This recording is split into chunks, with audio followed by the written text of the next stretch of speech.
France आणि सचिकी मैफिल तर्फे आजच्या या खास मराठी रॉन्देव्यूच्या भागामध्ये आपले सगळ्यांचे सहर्ष स्वागत. आणि आजचे आपले खास पाहुणे आहेत डॉक्टर जयंत नारळीकर आणि डॉक्टर मंगला नारळीकर. नमस्कार तुम्हाला दोघांना आणि खूप खूप स्वागत आहे तुमचं. तुमचे खूप खूप आभार की तुम्ही इथे आलात आमच्याशी आज गप्पा मारायला. हे खरंच खूप मोठं भाग्य आहे असं मी समजतो. सुरुवात मी अशीच करीन की नारळीकर सर, तुमचा सध्या साहित्य संमेलनाचे अध्यक्ष म्हणून तुमची निवड झालेली आहे, यासाठी तुमचे खूप खूप अभिनंदन. या सगळ्या गोष्टीमध्ये किंवा महाराष्ट्रातलं किंवा मराठी साहित्य संमेलनाकडे तुम्ही कसं बघता की नवीन पिढी जी आहे त्यांचा एकूण वाचनाकडे वाढणारा कल किंवा त्यांच्यासाठी मराठीचा प्रसार कसा होईल किंवा मराठी साहित्याकडे ते कसं बघत असतील, याविषयी तुमचं काय मत? मी असं म्हणेन की सामान्यपणे जेव्हा अशी संमेलन होतात तेव्हा आपण आता म्हणालात त्याप्रमाणे त्याचं पर्पज असू शकतं, त्याचे उद्देश असू शकते. माझे स्वतःच एक खास उद्देश जो मी त्यांना सगळीकडे सांगणार आहे तो म्हणजे सायंटिफिक ॲटिट्यूड अप्रोच हा पॉप्युलराइज करणं. म्हणजे लोकांना समजलं पाहिजे की तुम्ही एखादी ऍक्शन घेत असलात तर त्यामध्ये काय कारण आहे, त्याचे जस्टिफिकेशन बरोबर आहे का. भारतामध्ये असा प्रॉब्लेम येतो की पुष्कळदा डिसिजन्स आर टेकन और action is initiated without worrying about who said that and why is it so.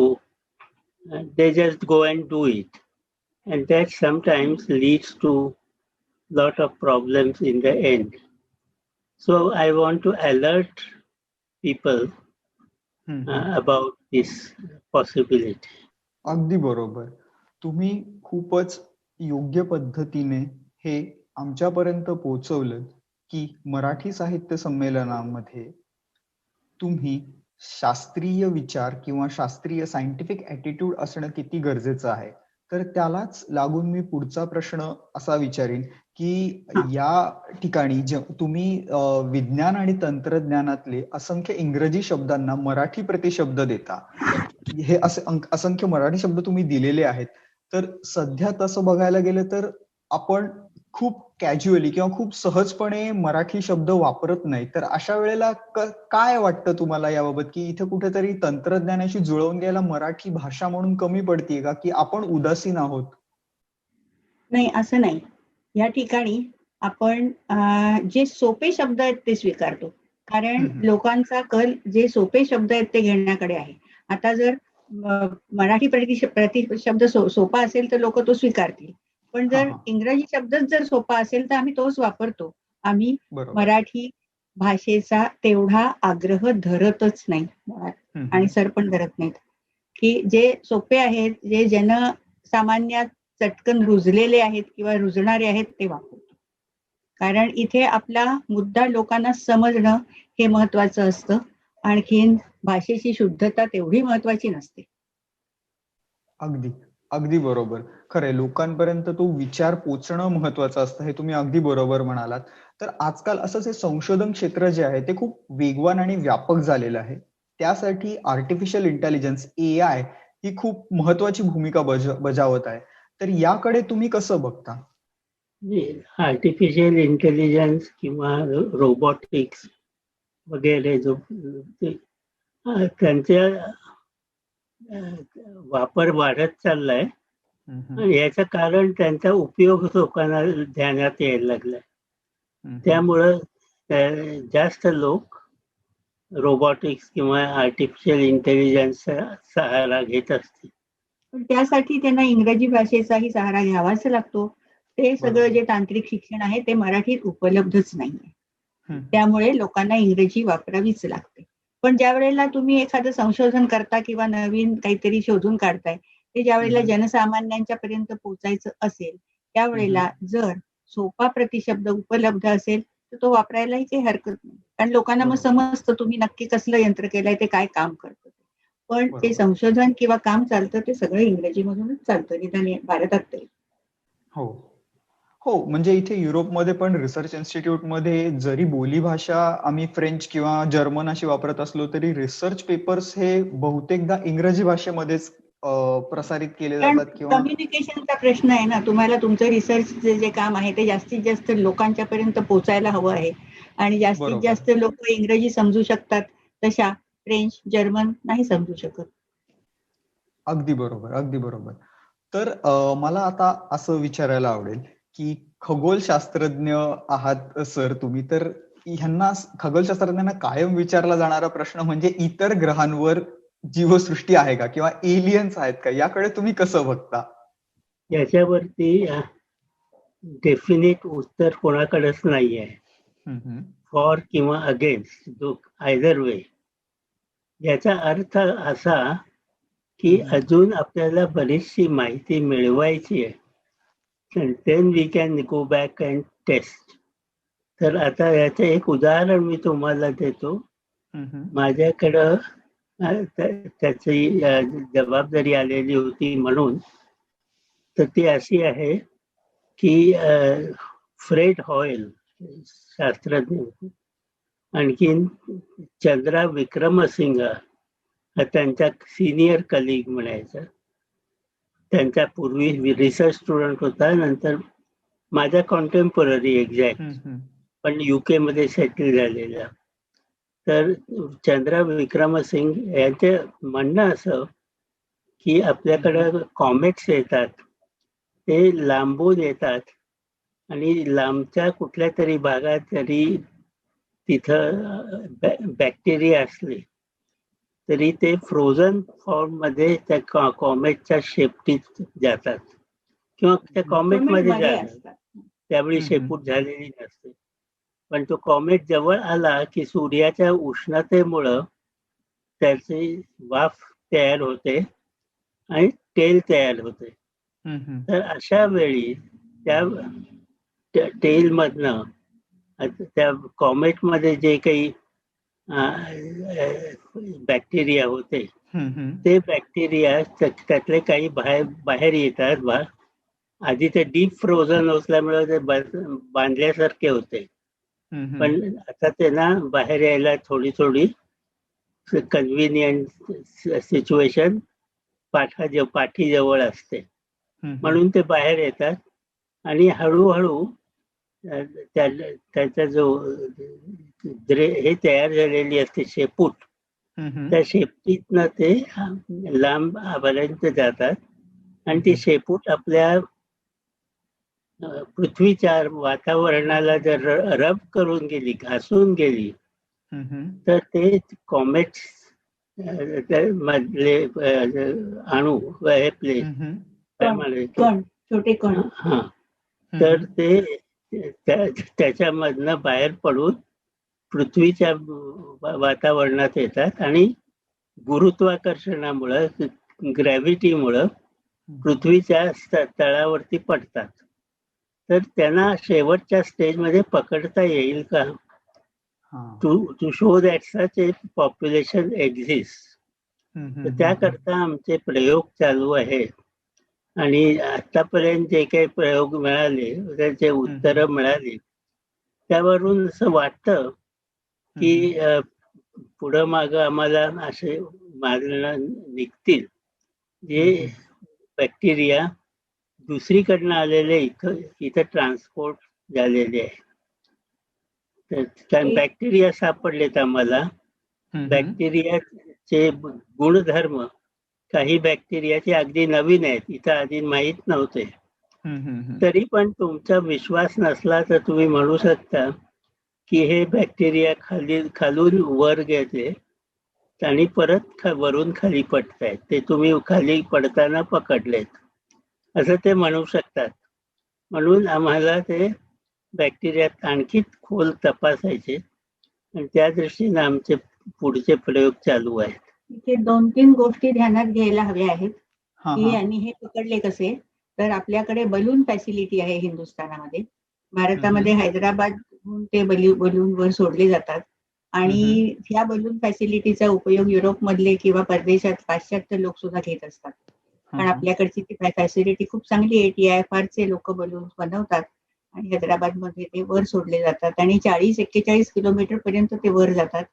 त्या बलून्सना या लोकांनी पेलोड जोडलेलं असतं.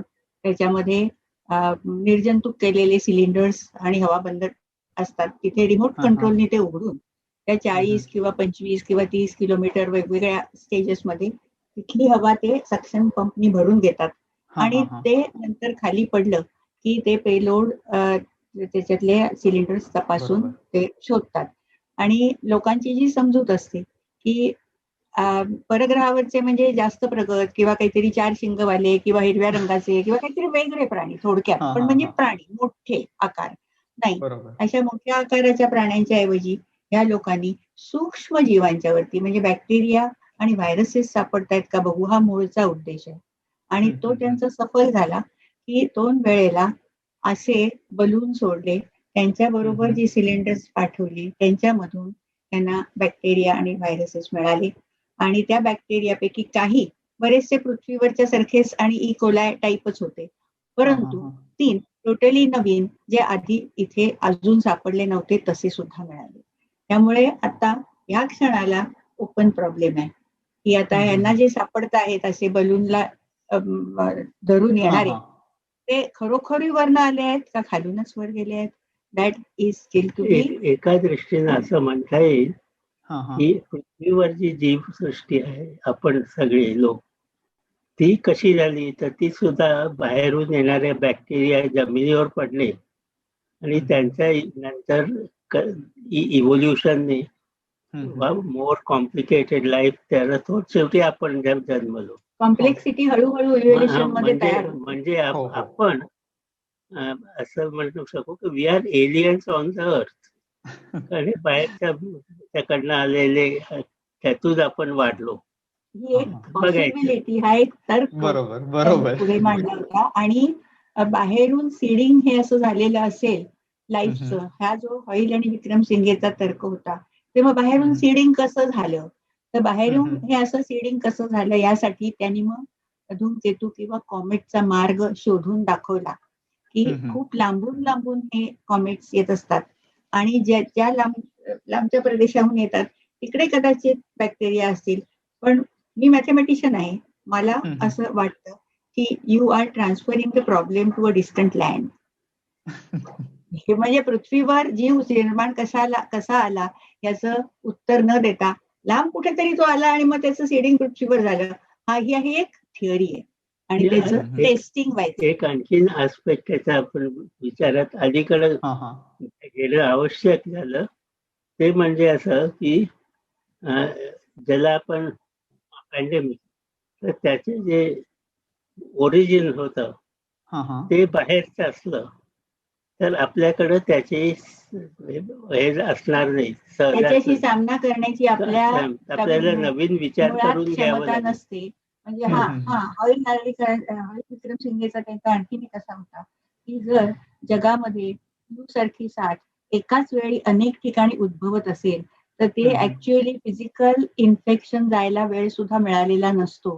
तर अशा वेळेला तर पृथ्वीच्या बाहेरूनच सगळीकडे त्याचा वर्षाव झाला तर तो जवळपास एका वेळेला होऊ शकतो. हॉईलने असं पॉइंट आउट केलं विक्रम सिंग यांनी हॉईलने की इन्फ्लुएन्झा व्हायरस जो आला आणि त्याने 1917-18 साली त्यावेळी तो ज्या दिवशी युरोपमध्ये आला त्याच्या एक दिवस आधी त्याच्यामध्ये कुठं आशियामध्ये होता आणि बॉस्टन मध्ये पण होता. बॉस्टन मध्ये आला. तर बॉस्टन पासून निघालेला बॅक्टेरिया बराच वेळ घेईल युरोपमध्ये, त्यात तिथं वरून पडला असला पाहिजे एकाच वेळी सगळीकडे तर ते जास्त समजू शकतं. आणि शॉवर झाला म्हणजे ते बाहेरून आलेले असणार. तर हा इन्फ्लुएन्झा व्हायरस जसा आला तसा अलीकडे आपल्याला दिसलं. तसंच मी एक गोष्ट लिहिली ती त्यामध्ये क्रेब ऑफ ॲथेन्स एथेन्सचा प्लेग प्लेग ऑफ एथेन्स हा मुद्दा होता. एथेन्सचा प्लेग एक क्लासिक पुस्तकात डिस्क्राईब केलेला आहे, पूर्वी कसा झाला. आणि लोकांच्याकडे काही तयारी नव्हती त्याला फेस करायची. तर त्या प्लेग ऑफ एथेन्स त्यासारखे आणखी रोगराई नंतर सुद्धा येऊ शकते असं म्हटलेलं होतं त्यावेळी. आणि आता आपल्याला दिसतंय की कोविड-19 जसं पसरलंय कोविड बरोबर त्याचं एक उदाहरण असू शकेल. अगदी अगदी. तुम्ही तुमच्या पुस्तकांचा विषय काढला, तर एक खगोलशास्त्रज्ञ असताना तुम्ही लेखक आहात, तर ह्याच्यासाठी वेळ कसा काढला, म्हणजे हे मॅनेज कसं केलं तुम्ही? नाही, त्याचं असं आहे की जेव्हा तुम्ही शास्त्रीय गोष्टींचा विचार करता, सायंटिफिक आयडियाज वगैरे, त्यावेळी कधी कधी असं डोक्यात येतं याची बॅकग्राऊंड आपण किंचित वाढवली तर हे कसं दिसेल असम्पशन. तर त्या तऱ्हेनं विचार करताना मग आपल्याला कधी कधी अशी स्थिती दिसते की पृथ्वीसारखी मंगळावर जीवसृष्टी असेल का, किंवा बॅक्टेरिया असतील का. ते असले तर त्यांच्या कशा तऱ्हेनं आपण त्यांचा शोध लावू शकतो. हा जो भाग आहे हा मी असं म्हणेन एक्सटेन्शनचा आहे. परंतु तुम्ही मुळात जर अभ्यास करत असलात ॲटमॉस्फिअर ऑफ द अर्थ आणि प्लॅनेट, तर हा विषय तुम्हाला नॅचरल वाटेल. म्हणजे आपल्याला जे सायन्स फिक्शन वाटतं तो बरेच वेळा प्रत्यक्ष विज्ञानाचा भाग असतो. Not fiction but science fiction. Non science वरती एक्सटेन्शन करून किंवा त्याच्यावरती आणखीन बिल्डअप करून तुम्हाला काय काय सुचतं ते तुम्हाला फ्रीली सांगता येतं. तिथे तुम्हाला सायंटिफिक पेपर लिहिण्याच्या इतकी अॅक्युरसी किंवा तेवढे प्रूफची जरुरी नसते. बरोबर. म्हणजे थोडंसं इमॅजिनेशनचा भाग तिथे वापरता येतो. म्हणजे नॉन फॅक्ट्स आणि त्याच्यावरती इमॅजिनेशन. परंतु तुम्ही नॉन फॅक्ट्स ना विरोध करणारं किंवा त्याला कॉन्ट्रॅडिक्ट करणारं असं काही नाही सांगू शकत, नाहीतर मग ते चुकीचं होतं. अगदी अगदी. आता मला एक असा प्रश्न विचारायला आवडेल की अभयारण्य हे जे तुम्ही पुस्तक लिहिलं त्याच्यामध्ये तो म्हणजे कोण, तर तुमची देवाची ती व्याख्या आहे का, किंवा त्या रिप्रेझेंटेशन काय होतं ते? पृथ्वीवरच्या शास्त्रज्ञांनी, सायंटिस्टनी असा तर्क केलाय की एक पॉसिबिलिटी अशी आहे की आपण सगळे पृथ्वीवरती जे कसे वागतो त्याच्यात प्लस मायनस काय काय आपले प्रोग्रेस आहेत ते बघायला कोणीतरी सुपर इंटेलिजंट आपल्यापेक्षा खूप पुढे गेलेलं असले पाहिजे अशी शक्यता. तर तसे जर असले तर त्याचा अर्थ असा की तुम्ही त्या व्यक्तींना जरी ओळखत नसलात किंवा कसे असतील माहित नाही, तरी ते आपल्यावरती लक्ष ठेवून आहे. आपल्यापेक्षा खूप प्रगत आणि सुपर पॉवर असलेले लोक आहेत. आता देव म्हणायचं की नाही तुम्ही ठरवा, कारण काय आहे, देव ह्या शब्दातच प्रत्येकाची वेगळी वेगळी कल्पना असू शकते. झू हायपोथेसिस म्हणून आहे, ज्याला म्हणतो की झू मधले जनावर आपण बाहेरून बघतो आणि त्यांना कंट्रोल आपण करत असतो. थोडं कंट्रोल करतो पण तरी फ्रीडम. आता समजा दोन वाघ असले, ते भांडून एकमेकांना मारायला लागले, तर मग आपण बाहेरून इंटरफिअर करून त्यांना थांबवू शकतो किंवा सेपरेट करू शकतो. तर अशा तऱ्हेनं जीवसृष्टीच्या एकंदर कॉम्पोजिशन मध्ये कसा फरक होतोय कालानुसार का होत नाही वगैरे, त्यांना काय काय त्यांचे फॉर्मॅलिटीज असतील त्या विचारात घेऊन त्यांनी हे सगळं केलं असेल पृथ्वीवरचं जीवसृष्टी वगैरे, ही कल्पना अशी एक कल्पना आहे. बरोबर, त्याला म्हणजे झू हायपोथेसिस हा, म्हटलं. त्याला झू झू सर हायपोथेसिस. पृथ्वीवरती आपण जे मोठाले झू हल्ली तयार करतो की ज्यामध्ये प्राण्यांना जास्तीत जास्त नैसर्गिकरित्या वाढू आणि वागू देतो, परंतु तरी बाहेरून थोडंसं त्यांच्यावर लक्ष ठेवलेलं असतं की त्यांची वेलबिईंग किंवा त्यांची निदान सिक्युरिटी तरी बघायला पाहिजे. तशा प्रकाराने ही सगळी पृथ्वीवरची जीवसृष्टी म्हणजे एक झू आहे. आणि झू हा. आहे म्हटल्यावर मग तो कोणीतरी तयार करणारे आणि वॉच करणारे कोणीतरी सुपर बरोबर. पॉवर असणार. येस, त्या सुपर पॉवर ह्यापेक्षा त्याला आणखीन काही महत्व नाही.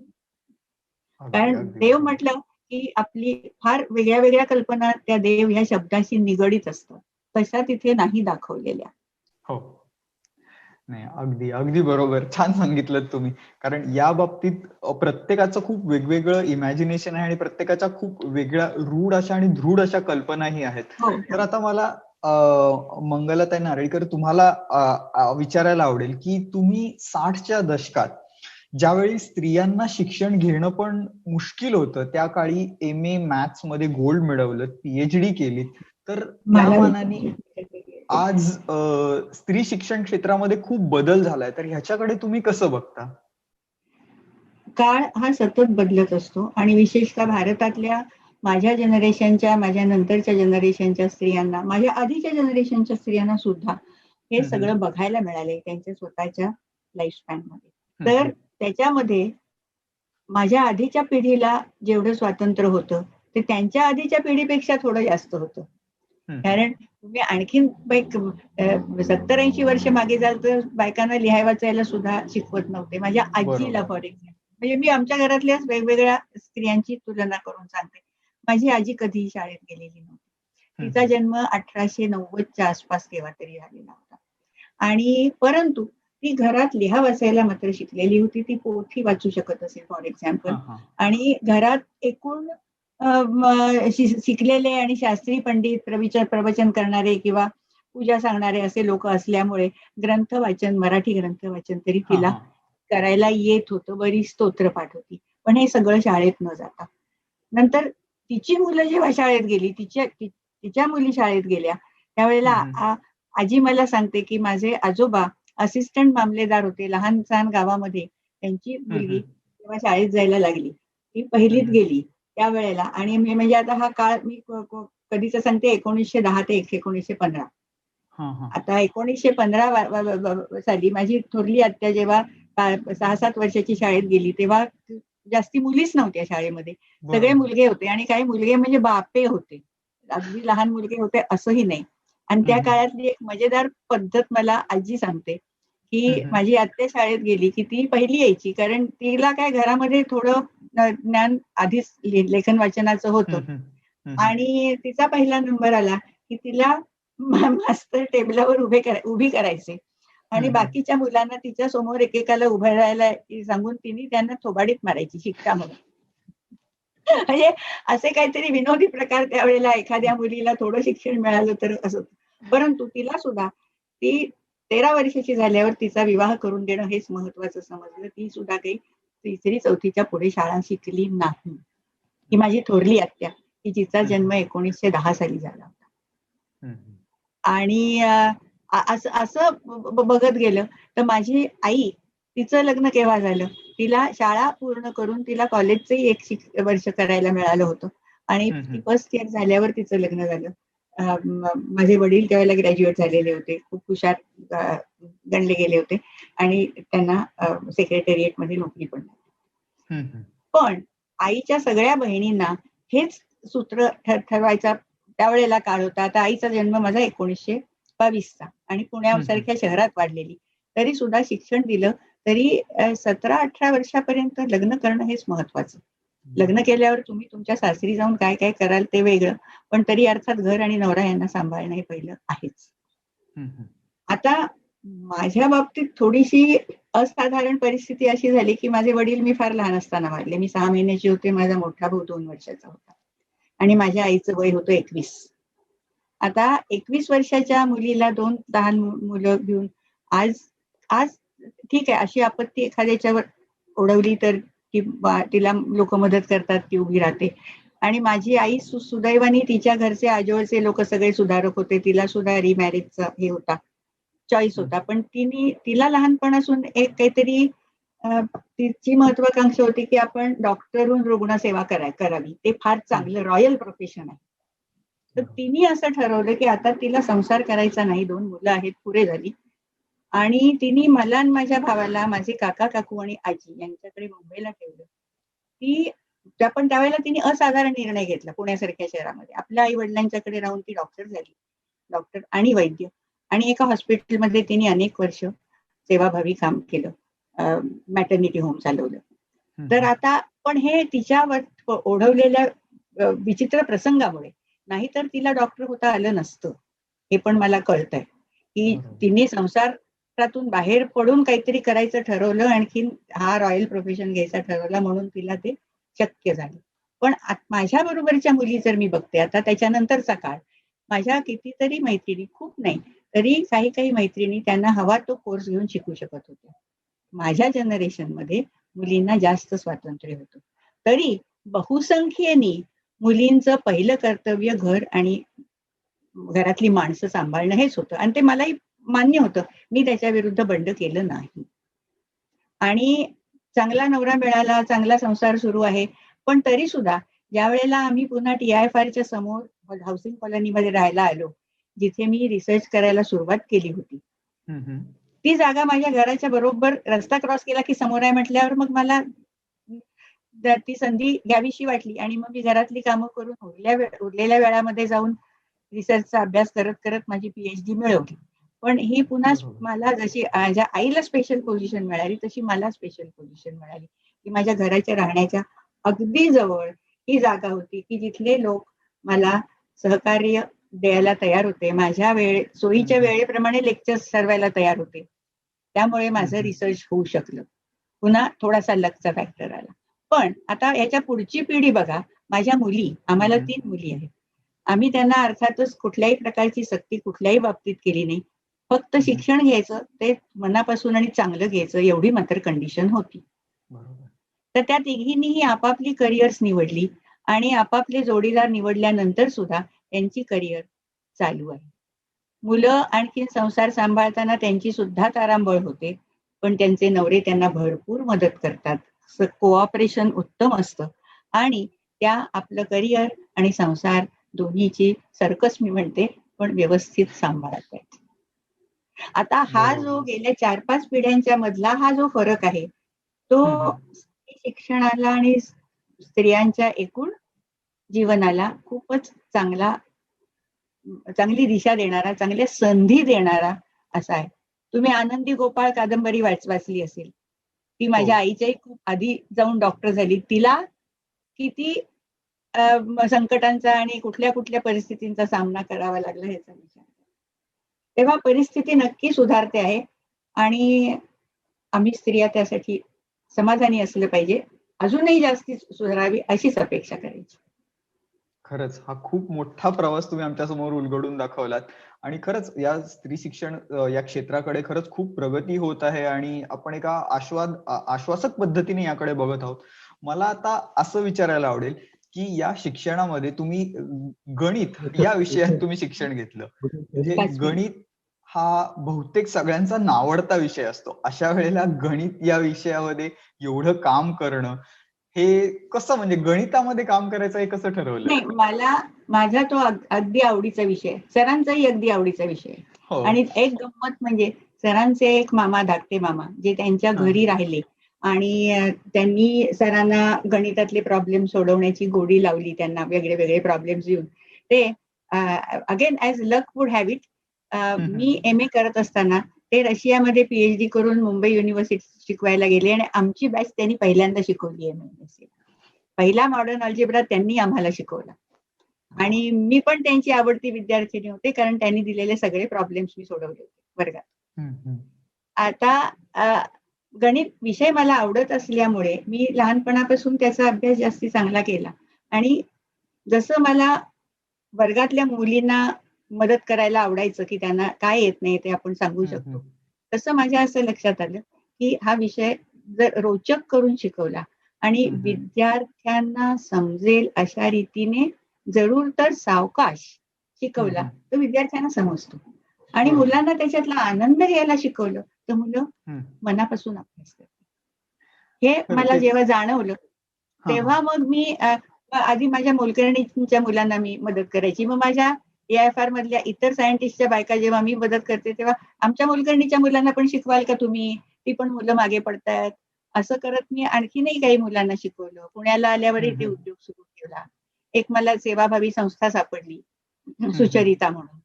ती अशाच सेवाभावी स्त्रियांनी सुरू केलेली होती, की बरोबर. झोपडपट्टीत राहणारे विशेषतः मुलांना, मध्यमवर्गीय लोक मुलींना शिकवतात, परंतु थोडं कंपल्शन असतं, पण तरी निदान ग्रॅज्युएट लेव्हल पर्यंत तरी त्यांना शिक्षणाला कोणी आड येत नाही.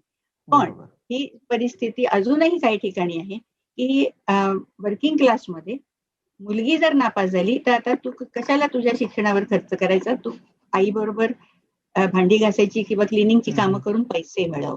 मुलगा नापास झाला तर त्याला ते कोचिंग क्लासला घालून काहीतरी कर, पण 10वी किंवा 12वी पास हो, नाही तर तुला चांगली नोकरी मिळणार नाही. म्हणजे मुलगा आणि मुलगी यांच्या शिक्षणामध्ये अजूनही तिथे फरक केला जातो. म्हणून अशा मुलींच्यासाठी फ्री मदत करायची क्लासेस सारखी तशी संस्था तिथेही मी शिकवलं. आणि असं ज्यांना समजत नाहीये त्यांना आपल्या मदतीने समजायला लागलं गणित, तर मलाही आनंद होतो ना, त्या आनंदासाठी मी शिकले. अगदी तेच. लहान मुलांना ही गणित सोपी वाटावीत म्हणून तुम्ही पुस्तकं लिहिली. आणि एकूण गणित या क्षेत्रामध्ये आता भारताची एकूण परिस्थिती काय आहे पुढच्या काळामध्ये? एवढी सगळी तंत्रज्ञानातली प्रगती आहे, अशा वेळेला गणिताचा अभ्यास करायला एका विशिष्ट लेवल पर्यंत चांगली मदत मिळू शकते, पण आणखी पुढे जाऊन रिसर्च लेवलवरती काम करायला त्या संस्था कमी आहेत. बहुतेक मोठ्या शहरामधनं ती सोय आहे, पण मग होतं काय, मुलांना नोकरी करून पैसे मिळवणं ह्याचं पण अट्रॅक्शन असतं. तर आजकाल गणित शिकणारे बरेचसे हुशार विद्यार्थी IT मध्ये कम्प्युटर सेक्शन मध्ये जातात, कारण त्या ठिकाणी तुम्हाला चटकन जास्ती चांगल्या नोकऱ्या मिळतात. काहीच हरकत नाहीये, पण एक बॅकग्राऊंड लॉजिकल थिंकिंगची जी गणिताच्या विषयात तुम्हाला मिळते ती कुठेही उपयोगी पडतेच. बरोबर. अगदी. मला त्याच्यासोबत असं विचारायला आवडेल की मला असं कळलं की तुम्ही पाककलेत पण खूप पारंगत आहात. तर मग कधी फ्रेंच क्युझिन कुठलं आवडतं का तुम्हाला? तुमची कुठली आवडती डिश आहे? आम्ही पूर्ण एक वर्ष फ्रान्समध्ये होतो. सरांना कॉलेज de फ्रान्समध्ये व्हिजिटिंग प्रोफेसरची पोस्ट होती. ऑक्टोबर 2003 ते सप्टेंबर 2004. त्यामुळे मला पॅरिस सगळे ऋतू बघायला मिळाले आणि खूप आनंदाचा तो निवास होता. पण त्याच्या आधीच मी 2-3 फ्रेंच गोष्टी शिकले होते. केम्ब्रिज मध्ये असताना माझ्याकडे कुकरी बुक होतं त्याच्यावरून. त्यातला एक म्हणजे कॉकोवा, चिकन कुक्ड इन वाईन, ते मशरूम्स आणखीन बेकन, टमाटो वगैरे घालून रेड वाईन मध्ये शिजवलेले चिकन, आणि क्रेप सुसेट. हे 2 पदार्थ आमचे सगळ्यांचे आवडते आहेत आणि मी खुद्द पॅरिसमध्ये सुद्धा ते करून खिलवले आहेत. आणि आम्ही एक सांगायला हरकत नाही, आम्ही ग्लासातून अल्कोहोल पित नाही, परंतु फूड मधनं अल्कोहोल आम्ही घेतो. म्हणजे चिकन कुक्ड इन वाईन किंवा रिसोटो मध्ये वाईन असेल किंवा असं असेल, किंवा क्रिसमस केक वरती ब्रँडी घालतो. आणि क्रेप सुसेट मध्ये तर गरम ब्रँडी ओतून त्याला फ्लेम लावली की ती निळी ज्योत बघायला अशी गंमत येते की पण so that form of alcohol we like. अगदी. कारण अल्कोहोल किंवा या फॉर्म मधला अल्कोहोल म्हणला तर फ्रेंच लोकांसाठी तो अल्कोहोल नाहीच आहे. वाईनला ते अल्कोहोल मानतच नाही. त्याच्यामुळे तो त्यांच्या क्विझिनचा अगदी सहज यूज होणारा भाग आहे. अगदी बरोबर. तर खूप मला आठवते एक आठवण सांगायची. आम्ही पॅरिसमध्ये असताना आम्हाला एक छान अपार्टमेंट मिळालं होतं, त्यामुळे आम्ही पाहुण्यांची पण थोडी सोय करू शकत होतो. खूप देशातले लोक आम्हाला पॅरिसमध्ये राहतोय आणि आम्ही बोलावतोय म्हटल्यावर वेगवेगळ्या देशातले लोक आमच्याकडे येऊन राहून गेले त्यावेळेला. आणि माझ्या मुली ज्या वेळेला आल्या, 2 मुलींची लग्न झालेली होती त्यावेळेला, बाकीचं नव्हतं झालेलं, तर त्यांनी सगळ्यांनी ठरवलं आता आज मला क्रेप सुसेट करायला सांगायचं. आणि मला त्यांनी जो कुकर दिला होता तो इलेक्ट्रिक कुकर होता. रेफ्रिजरेटर आणि कुकर म्हणजे फर्निश फ्लॅट मध्ये होता. पण आता क्रेप सुसेट करायचं, मी त्याला काडी लावायची. गरम ब्रँडी ओतल्यावर मला मॅचबॉक्स पाहिजे. तर मी माझ्या एका जावयाला पिटाळलं, जा बाबा जाऊन कुठनं तरी मला एक मॅच बॉक्स घेऊन ये. तर फ्रेंच येत नव्हतं तरी म्हणजे समजून मॅच बॉक्स आणली त्यांनी. एक अशी मोठ्या आकाराची मॅच बॉक्स आणली. 2004 सालच्या समरमध्ये €1 एक मॅच बॉक्स घेऊन आला. मी तिची किंमत बघूनच चाट पडली. म्हटलं अरे €1 एका मॅच बॉक्स साठी काय करणार, पण मला ती पाहिजेच होती. So, बरोबर. अशी गंमत झाली. अगदी अगदी खरंच खूप खूप छान वेगवेगळे अनुभव तुम्ही सांगितले. आता एक असा प्रश्न मी विचारीन की हे जे येणारं दशक आहे किंवा हे 21वं शतक आहे, याच्याकडनं तुमच्या काय अपेक्षा आहेत? काय चमत्कार किंवा कशा पद्धतीने माणूस म्हणून आपण ह्याच्याकडे बघितलं पाहिजे? मला वाटतं की आपल्याला बरेचसे रिस्ट्रिक्शन्स एन्व्हायरमेंट मुळे, म्हणजे आपल्या भोवतालचं जे एकंदर राहायची काम करायची जागा आहे, तर त्या तिथं जे काही होत घडतं नैसर्गिक अनैसर्गिक, त्याचा खूप विचार करून आपल्याला योग्य तो फायदा करून घ्यायला पाहिजे. आणि त्यातनं जे धोके आहेत ते शक्यतो अवॉइड केले पाहिजे, सावधानी बाळगली पाहिजे. अगदी अगदी बरोबर. ही आता सध्या काय आहे, या विषयाचा काही लोक, निवडक लोक विचार करतात, बाकीचे लोक लक्ष देत नाही. परंतु एक परिस्थिती अशी येणार आहे की सगळ्यांना या परिस्थितीचा, या स्थितीचा विचार करावा लागेल त्यांच्या फ्रेम ऑफ रेफरन्स वरून. आणि मला असं वाटतं की पुढच्या 8-10 वर्षामध्ये जास्त एन्व्हायरमेंट कॉन्शियस लोक होतील, व्हायला पाहिजे. आपण आशा करूया, निदान जास्त लोक तरी होतील. तुम्ही आता सर जे काय म्हणतायत त्याला सपोर्ट करणं मी थोडं जास्त एक्सप्लेन करायला बघतेय की आता ही जी कोविडची परिस्थिती निर्माण झाली, सगळ्या जगामध्ये इतक्या रिस्ट्रिक्शन्स आणि इतकी भय निर्माण झालं आणि इतके नियम तयार झाले. तुम्ही मला सांगा, हे जे संकट आलं, मराठीत एक छोटस वाक्य आहे, कठीण समय येता कोण कामास येतो. याचा जरा विचार करा. आणि कुठल्या धर्माच्या कुठल्या कर्मकांडांचा इथे उपयोग झाला नाही. वैज्ञानिक दृष्टीने सायंटिफिक मेथड्सनी शोधून काढलेली वॅक्सिन हीच सगळ्यांना जास्त परिणामकारक आहे, हे पटलेलं आहे. तर आता इथे तरी सर जे सांगतायत की वैज्ञानिक दृष्टिकोन आपल्यामध्ये वाढवला पाहिजे. अंधश्रद्धा की काहीतरी नुसत्या प्रार्थना करून किंवा काहीतरी कर्मकांड करून आपल्यावरचं संकट जाईल किंवा आपल्याला काय हवं ते मिळेल, असा विश्वास लोकांनी ठेवू नये. विवेक वापरावा, तर्कशुद्ध विचार वापरावेत आणि खरोखर कुठं सत्य आहे. वैज्ञानिक हा खरा सत्यशोधकच असतो मुळे. कारण सत्यच त्याला वेगवेगळ्या ठिकाणचं शोधायचं असतं आणि लोकांच्या समोर मांडायचं असतं. हे जे ऑकल्ट प्रॅक्टिसेस ज्या आहेत त्यांचा आता त्याग करायला हवा, की ज्यांचं काही एक्सप्लेनेशन देता येत नाही, ज्याचं काही प्रूफ नाही, की ज्याचं काही आपल्याला सायंटिफिकली तपासता येत नाही, ऍस्ट्रॉलॉजी सारखे विषय, आता त्यांच्याकडे दुर्लक्ष करायला पाहिजे. आणि जे खरोखर आपल्याला मदत करू शकतं, जे खरोखर आपल्याला प्रगती पथावर नेईल, त्याचाच विचार करायला पाहिजे. हे आणि आपण सगळ्यांनी शिकायला पाहिजे. मला फ्रेंच रेव्होल्युशन मधले जे 3 आम्ही शाळेपासून शिकत आलो, घोकत आलो, स्वातंत्र्य, समता आणि बंधुत्व जाऊन दे, ते तुम्हाला आतून वाटलं तरच येणार आहे. तुम्ही ते बाहेरून इम्पोज नाही करू शकत त्याच्यावरती. परंतु स्वातंत्र्य आणि समता ही पहिली 2 मूल्य तरी आपण सगळ्यांना बहाल करायलाच पाहिजेत आणि त्या बेसवरतीच आपले समाज उभे केले पाहिजेत. बंधुता ज्या वेळेला आपण वाढेल त्यावेळेला वाढेल, स्वातंत्र्य आणि समता तरी सगळ्यांना पाहिजे. अगदी अगदी खरंच तुम्ही खूप छान बोललात, खूप व्यवस्थित माहिती दिली, तुमचे वेगवेगळे अनुभव आणि विचार आमच्यापर्यंत पोहोचवलेत. यासाठी महाराष्ट्र मंडळ फ्रान्स आणि सचिकी मैफिल तर्फे मराठी रॉनदेवच्या या भागामध्ये तुमच्याकडे खूप खूप आभार मानतो मी तुमचे, की तुम्ही इथे आलात, आम्हाला वेळ दिलात एवढा वेळ काढून. आणि खरंच खूप खूप आभार. हा वेळ दिलात. You really have to be thankful. का सांगू, आता क्रिकेट मॅच चालू आहे, ती सोडून आली सर तुमच्यासाठी. अगदी बरोबर, अगदी बरोबर. क्रिकेट आणि टेनिस या 2 खेळ बघण्यासाठी आमचा टीव्ही लागतो. अदरवाईज आम्ही टीव्हीवरचा सोप किंवा ते बाकी काही फारसं बघत नाही. हो अगदी क्रिकेट आणि टेनिस यांना बघायला खूप आवडतं. अगदी अगदी खरंच मॅच चालू आहे. आपण अपेक्षा करू की तिकडे पण चांगलाच रिझल्ट लवकरच लागेल. तर हो. तुमचे खूप खूप आभार परत एकदा. धन्यवाद. नमस्कार. आणि माझ्या फोनचे सुद्धा त्यांनी आपल्याला इंटरनेट जोडून दिलं. आमचं BSNL डाऊन आहे. अगदी बरोबर. या सगळ्या गोष्टींचा आज असं एंड रिझल्ट असा पॉझिटिव्ह निघाला की आपली आजची मुलाखत होऊ शकली. खरंच खूप Right. छान वाटलं तुमच्याशी Thank- गप्पा मारून. तुम्ही खूप Okay. मनमोकळ्या गप्पा मारल्यात. धन्यवाद. नमस्कार. नमस्कार.